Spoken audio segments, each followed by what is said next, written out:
I det her A-forløb har vi fået fagene engelsk og samfundsfag. Og den titel, som hører med under det her, er, at vi skal undersøge om immigration, og der tager vi udgangspunkt i USA. Vores problemformulering, som vi har fundet frem til, hedder: hvilken rolle har immigration spillet, og hvilken betydning har immigration for den amerikanske bevidsthed i dag? Og de problemstillinger, som vi har fået, hedder: vi skal redegøre for immigration i USA, hvor vi så samtidig tager udgangspunkt i Ellis Island.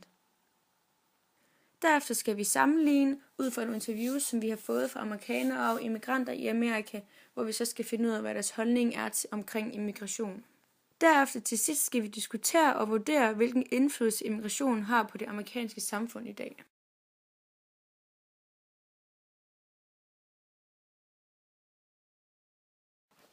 Den første immigration til Ellis Island skete den 1. januar 1892. Ellis Island var rejsemålet for de fleste millioner rejsende, fordi det var her, alle immigranter skulle have tilladelse til at komme ind i USA. I de første år emigrerede omkring 450.000 til USA via Ellis Island, som de blev transporteret til via skibe. I 1907 blev der modtaget lidt over 1 million indvandrere, hvilket gjorde året til det bedste der. Da USA gik ind i 1. verdenskrig, stoppede immigrationen for en stund, da Ellis Island blev brugt til at tilbageholde tyske besætninger. Dog startede immigrationen hurtigt igen i 1921, lidt efter krigens slutning.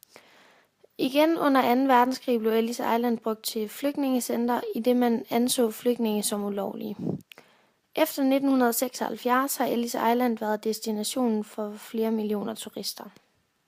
Man kan dele immigrationen op i 4 bølger. Den første indvandringsbølge til Ellis Island var fra 1600-tallet til 1810. Dengang kom der ca. 700.000 primært europæere til USA. Den anden indvandringsbølge var fra 1810'erne til starten af 1870'erne. Her kom der ca. 7 millioner til landet, og det var primært store indvandringsgrupper fra Irland og Tyskland. Den tredje indvandringsgruppe var fra slutningen af 1890'erne til starten af 1910'erne. Her kom ca. 20 millioner, som primært var europæere og kinesere. Den fjerde og sidste indvandringsbølge var fra 1965 og til i dag. Her kom der indvandringsgrupper fra mange dele af verden, og specielt fra Mexico, Cuba, Sydkorea og den Dominikanske Republik. Der var meget kontrol over, hvem der kom ind, og alle navne på immigranterne blev skrevet ned på Ellis Island. Det betyder også, at man i dag kan tage til Ellis Island, som i dag er museum for immigrationen og dets betydning for immigrationens tid i USA. Og man kan her få oplysninger, hvis man kender navn eller andet på en person eller flere, man ønsker at vide noget om fra den tid. Der var nogle immigranter, som mod deres vilje skulle skifte fornavn eller efternavn på grund af udtalen, som ikke var den samme på engelsk og immigrantens hjemland. Det var en del af det, at man rejste til et nyt land, fordi man blev nødt til at tilpasse sig det, som i det tilfælde her, at USA ønskede og krævede af immigranterne.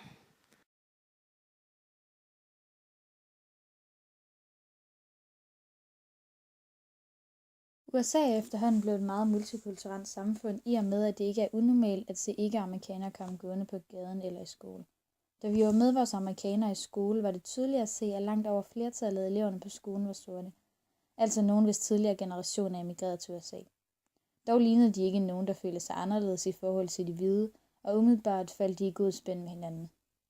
Vi har fået et par interviews med både amerikanere og immigranter for at høre dem om deres holdning til immigration, og hvordan det påvirker deres liv, hvis det altså gør det.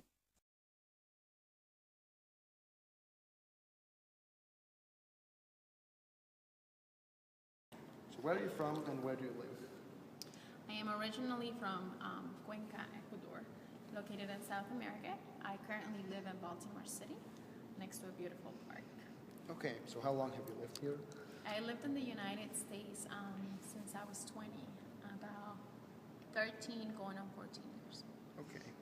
So why did you immigrate to America from Ecuador? Like any immigrant, I wanted a better future. So I follow a few family members to learn English first of all. Yeah, okay. And after that, I decided that I wanted to stay here. So do you feel like a real American or do you feel like an immigrant? I feel both. I am an immigrant because I will never forget where I came from. But I am American because I love this country and I love everything about it. Okay, just the last question. So Are there any difference between immigrants and Americans and how people see them and how they, act towards them? In the outside, there are differences. In the inside, I think they're bound by the same trait of resilience and the ability to want to have a better life for themselves. So they are similar in my mind. Okay, sure. Feel any prejudice against you? Or immigrants. I wouldn't call it prejudice. I think there is, in some cases, fear of the unknown that can come across as prejudice. Okay. Vi har også interviewet en familie fra det sydlige Asien, som emigrerede til Baltimore. De emigrerede til Baltimore, fordi de havde familie der, og fordi den amerikanske drøm også var en stor faktor i deres valg. Fordi de stræbte efter et bedre liv, selvom det også var godt der, hvor de kom fra. Det troede de på, at de kunne finde i USA, og det gjorde de. De følte sig ikke behandlet anderledes af USA som land, selvom de altid vil vide, kunne mærke og ikke mindst se, at de ikke er 100% amerikanske.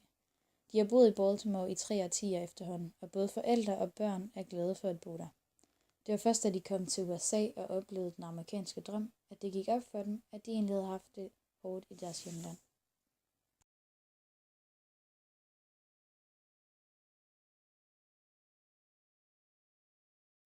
I interviewet med Reeds far, Bobby Smith, påpeger han, at immigration i USA har været godt på mange forskellige måder.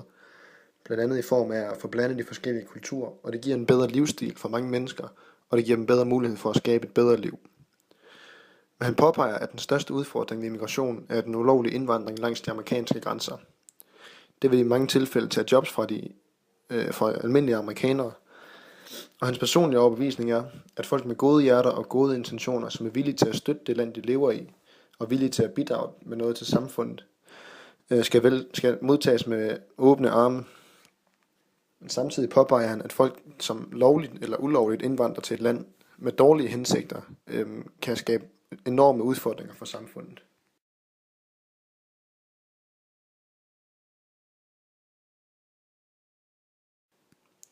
Hendes bedsteforældre kom til USA fra Rusland, da de var meget unge, og hendes forældre blev født i Maryland, hvor hun også selv blev født. Hendes mands familie kommer fra mange forskellige steder, men primært Irland.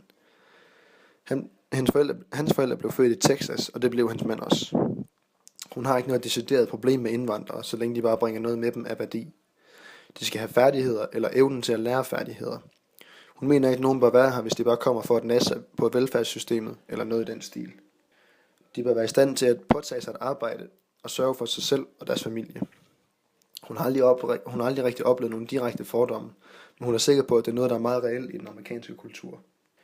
Hun tror, at indvandrere til landet kan bringe nye idéer og fremskridt til samfundet og kulturen. Hun siger, at de tager ting med sig, som de ikke har i landet i forvejen, og det er altid godt at få ny information og tanker fra andre steder. Overordnet set kan man se ud fra de 3 interviews, at alle er positive omkring immigration i USA, så længe at immigranterne bringer noget positivt til samfundet. Hvis de bare kommer for en nas på samfundet og udnytter det og tager jobs fra amerikanerne, så bliver det set som en skidt ting. Der skal være plads til, at familier kan skabe en god situation for dem selv, hvis de er villige til at lære og ikke bare leve af velfærdssystemet. Generelt set bliver det påpeget, at immigration er positivt, når man ser på den amerikanske kultur.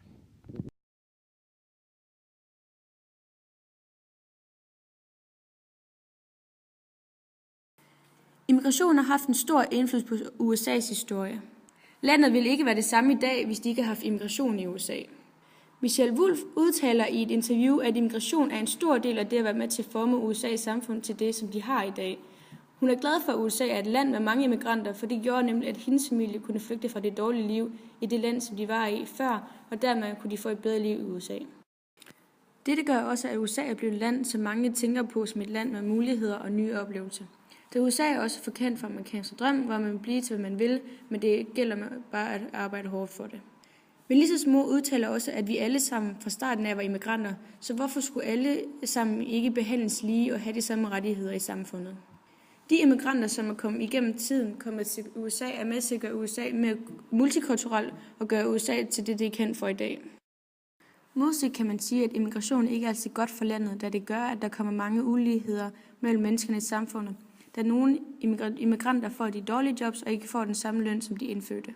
Nogle indfødte amerikanere føler, at der kommer mange immigranter til landet for at tage deres job og ikke vil yde det samme i samfundet, som amerikanerne selv gør. Men der er også nogle amerikanere, som udtaler, at immigranterne må gerne være i landet, men hvis de ikke vil gøre noget for landet og samfundet, synes de ikke, at de skal være der. Ud fra alt det arbejde, vi har lavet, har vi fundet ud af, at immigration har haft en stor betydning for USA, da landet ikke ville have været det samme uden immigranterne i dag. Immigranterne har været med til at vokse USA, og det gør de stadigvæk i dag. Immigration har også stor betydning i amerikanernes bevidsthed i dag, da de fleste har en holdning til det.